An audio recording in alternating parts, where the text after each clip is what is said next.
El año nuevo en mi casa era nostálgico. Estaban aquellas músicas, yo no olvido el año viejo, faltan 5 para las 12, ¿qué te pasa viejo año? Y músicas así que tienen una cosa de nostalgia y al mismo tiempo un elemento de esperanza con relación al futuro. Y es claro que este año difícilmente alguien va a cantar Yo no olvido el año viejo, porque me ha dejado cosas muy buenas. Muy difícil que alguien cante esa canción. Muchos no conseguirán cantar Faltan 5 para las 12 porque no estarán cerca de su madre para abrazarla. Y claro que el ¿Qué te pasa viejo año? Sí se va a cantar porque las maletas de este año están más que preparadas y estamos con un gran deseo de que este año realmente se vaya, con una gran expectativa por el año que viene, pero ahí viene un detalle que nosotros tenemos, que es que nosotros creamos expectativas para el año que viene en función de este año, sin cambiar la vida, sin cambiar la esencia, en realidad sabiendo que los votos que haremos para el año que viene difícilmente los cumpliremos y ni siquiera llegan a febrero. Y cuando pensamos de esa manera, nosotros decimos, bueno, entonces, ¿cuál es el sentido de la celebración de un nuevo año?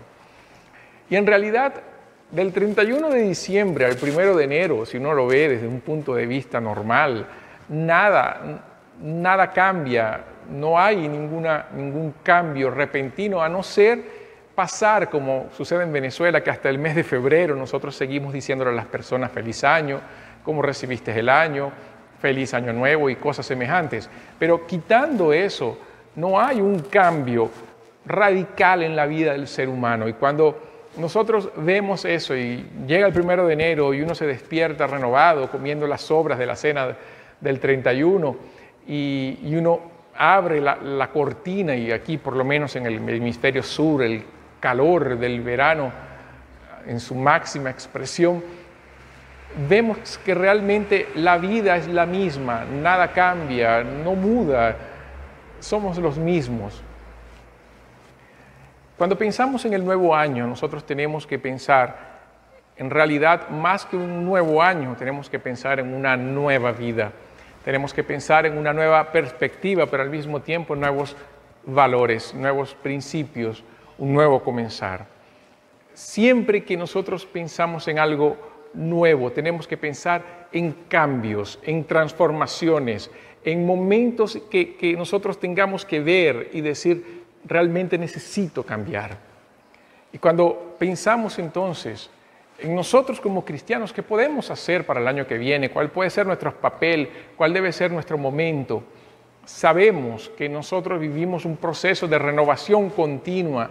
Romanos capítulo 12 va a decir eso. Pablo también le dice a los corintios que somos renovados de gloria en gloria por la acción del Espíritu de Dios. Hay un proceso santificador del Espíritu Santo en nuestras vidas que nos lleva al entendimiento de buscar más de Dios, de conocer más a Dios. Y en ese andar, en esta vida maravillosa que nosotros estamos, tenemos que pensar de una manera tranquila y ver cómo está nuestro corazón con el Señor.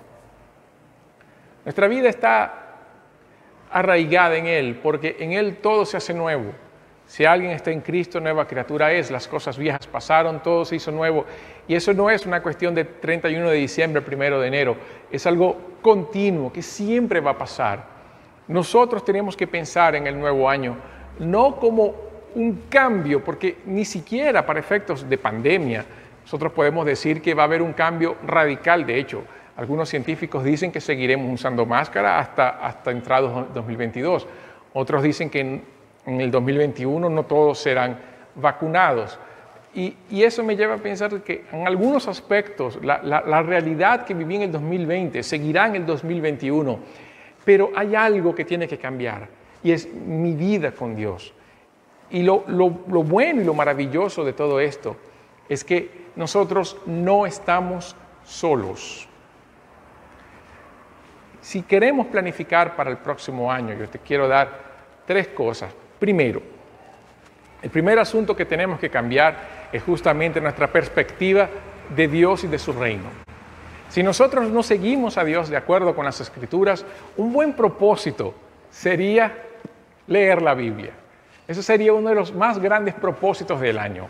Si nunca has leído la Biblia, este debe ser el año en que tú leas la Biblia. Puedes leer la Biblia físicamente, a través de un aplicativo, con otros, solo, pero lee la Biblia. Si puedes leer toda la Biblia en un año, mejor. Pero si no puedes, bueno, lee el Nuevo Testamento y léelo varias veces. Pero lee la Biblia. La manera en que nosotros conocemos a Dios es a través de su palabra. Su palabra es aquella que va a llevarnos al entendimiento de Dios, es el medio de Dios para conocerlo, porque es su palabra. Segunda cosa que te quiero decir para el año que viene es que cambiemos la manera de pensar. Eso claro que viene con las palabras, pero al mismo tiempo no es solamente leer. El segundo aspecto tiene que ver con el primero, porque si leemos la Biblia, pero no permitimos que esa palabra cambie nuestra vida, no estamos adquiriendo conocimiento intelectual, pero no de vida. Entonces, que este año sea un año de transformación, transformar nuestro pensamiento. Y eso es lo que Romanos capítulo 12 va a decir, de renovar el espíritu de nuestro entendimiento, renovar, transformar, que nuestra vida pueda ser afectada por aquello que leemos, que podamos leer la Biblia y decir, como Juan dice, que los mandamientos de Dios no son un peso, y que podamos decir, yo puedo, no en nuestras fuerzas, sino en el poder del Espíritu Santo. Que podamos en el próximo año vivir en la dependencia del Señor, en la dependencia del Espíritu para transformar nuestra vida. Eso va a transformar nuestro ser y va a crear en nosotros una profundidad de vida que nos lleva al tercer aspecto, que es un cambio de propósito. Nosotros vivimos para nosotros mismos, somos egoístas por naturaleza. Todo lo que hacemos lo hacemos para nosotros, por nosotros y en nosotros.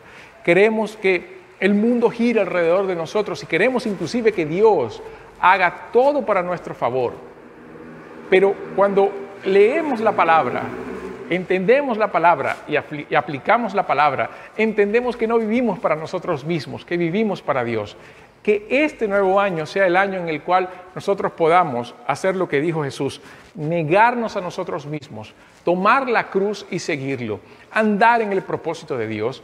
No es esperar las cosas buenas que Dios me va a dar, sino también es saber que podemos pasar aflicciones, podemos tener momentos difíciles, podemos tener momentos de dificultades, pero aún así tener la seguridad de que Él está con nosotros. Nunca en la Biblia hay un texto que diga ustedes no van a sufrir en este mundo. Al contrario, los textos que van a hablar sobre el sufrimiento en la Biblia son abundantes. Los textos del propio Jesús diciendo que seremos perseguidos, seremos azotados, seremos vituperados, son abundantes en la Biblia y los apóstoles también hablan sobre eso. Apocalipsis va a hablar también sobre la persecución.